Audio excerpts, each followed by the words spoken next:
तो ये भोजपुर की मेन रोड है, यहाँ से हमको अंदर जाना है, सामने वाली गली से, सामने वाली रोड है, यहाँ से निकलना है हमने। तो आगे गांव पड़ेगा, बड़ोगल है, कोडाना है, उससे आगे कौन सा गांव है अभी पता नहीं है। तो जब वहाँ पर जाएंगे तो फिर वही बताएंगे आपको। तो यहाँ पर सामने हॉस्पिटल बना हुआ है, ये कोडाना गांव का जो हॉस्पिटल है वो यहाँ पर सरकारी हॉस्पिटल बना हुआ है। तो हम अभी पहुँचे हैं यहाँ पर, और नीचे की साइड में यहाँ पर है ये कोडाना गांव। तो बहुत सुंदर सा गांव है, घने जंगलों के बीच में बसा हुआ है, चारों तरफ बड़े बड़े पहाड़ हैं, सुंदर पहाड़ियों के बीच में।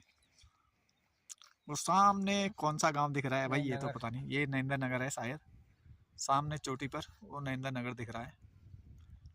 और यहाँ पर नीचे एक कोडाना गांव है। तो कोडाना गांव के लिए यहाँ से एक रोड नीचे के लिए चली गई, और एक रोड चली गई सीधे ऊपर के लिए। तो हमने इस वाली रोड पे जाना है ऊपर। कोडाना तो मैं बहुत पहले आया था कभी, लेकिन रात को आया था और रात को ही वापसी चले गए थे, शादी में आए थे। तो यहाँ पर पहुँच गए हम कोडाना गांव में।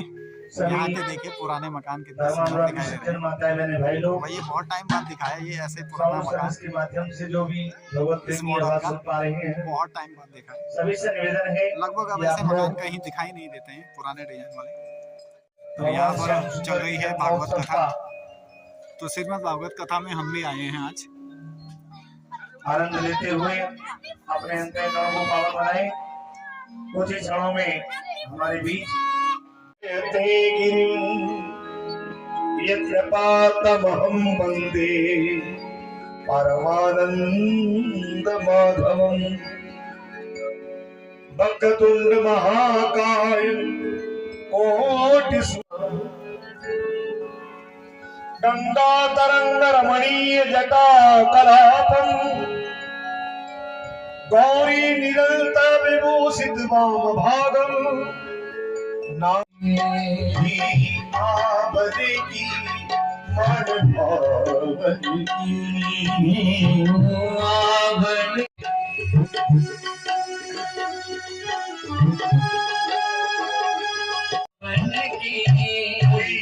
कही और कोई रखी मधुरम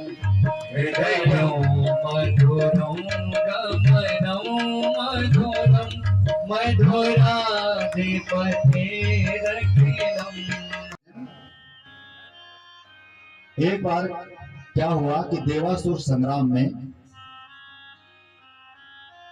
दैत्यों ने देवताओं को पराजित कर दिया। उसी प्रकार से फिर दैत्यों ने भी आक्रमण किया, फिर दैत्यों ने देवताओं को पराजित कर दिया। अब ये सब जब पराजित कर दिया, तो अब जब पराजित हुए तो अब दैत्यों ने इनकी नगरी से इनको निकाल दिया। अब नगरी से इसलिए निकाल दिया कि अब ये देवता मारे मारे श्रीहीन हो गए, ताकत से हीन हो गए, शक्ति से हीन हो गए। हीन होने का कारण क्या हुआ कि एक बार दुर्वासा ऋषि वैकुंठ से आ रहे थे और इंद्रदेव वैकुंठ की ओर जा रहे थे। रास्तों में क्या हुआ, दोनों की मुलाकात हो गई। तो ऋषि ने सोचा कि ये जो देवताओं का राजा इंद्र है, मेरे पास जो पुष्प की माला है इंद्र के गले में डाल देता हूं। तो दुर्वासा ऋषि ने माला उठाई और इंद्र के गले में डाल दी। जैसे डाली, इंद्र ने क्या किया, तुरंत वो माला उतारी और अपने हाथी के गले में डाल दी। हाथी क्या पशु, कभी देखा होगा आपने, गायों का पूजन करते, जैसे आप माला डालेंगे तो वो दूसरी वाली गाय उसके फूल खा लेती है। इस हाथी ने क्या किया, वो माला उतारी, जमीन पर पटके और अपने पैरों के नीचे कुचल दी। ये सारा दृश्य दुर्वासा ऋषि के सामने हो रहा है। अब ये अपमान हो गया। क्यों?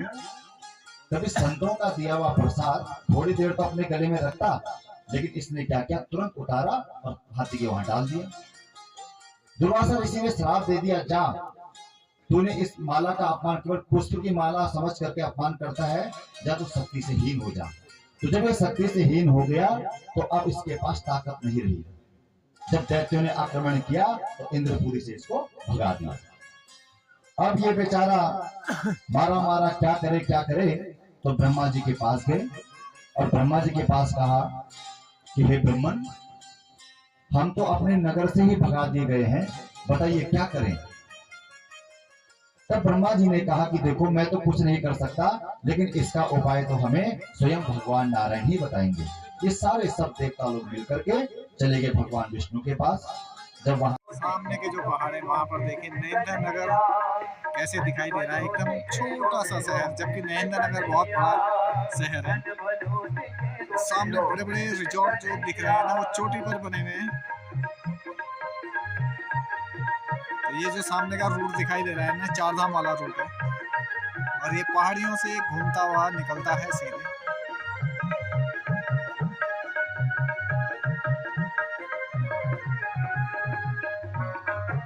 हम भी आज यहाँ कथा का अनुसरण करने के लिए यहाँ पर आए हैं। तो भोजपुर से ऊपर कोडाना को होते हुए हम पहुँचे हैं घेरा गाँव। यहाँ का नाम है घेरा। तो घेरा गाँव क्यों रखा है ये तो मेरे को पता नहीं है, पर फिलहाल मैंने आइडिया लगाया है कि चारों तरफ बड़ी बड़ी पहाड़ियों के बीच में ये गाँव बसा हुआ है, तो हो सकता है इसीलिए इसका नाम जो है घेरा रखा हो, क्योंकि चारों तरफ इसको पहाड़ियों ने घेर रखा है।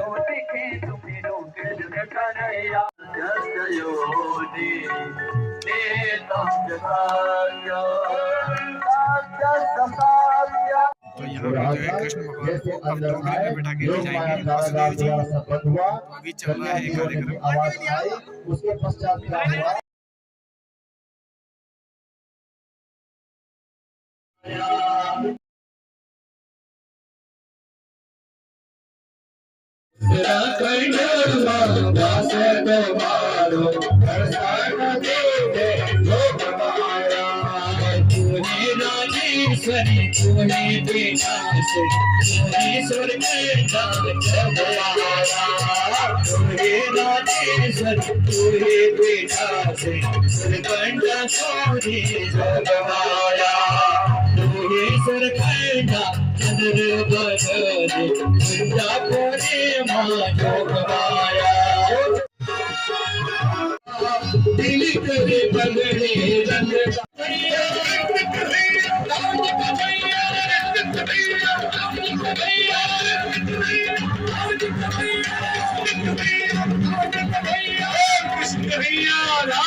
अपनो जन्म सुफल कर लेजे, सुधा को मन में दुलारो।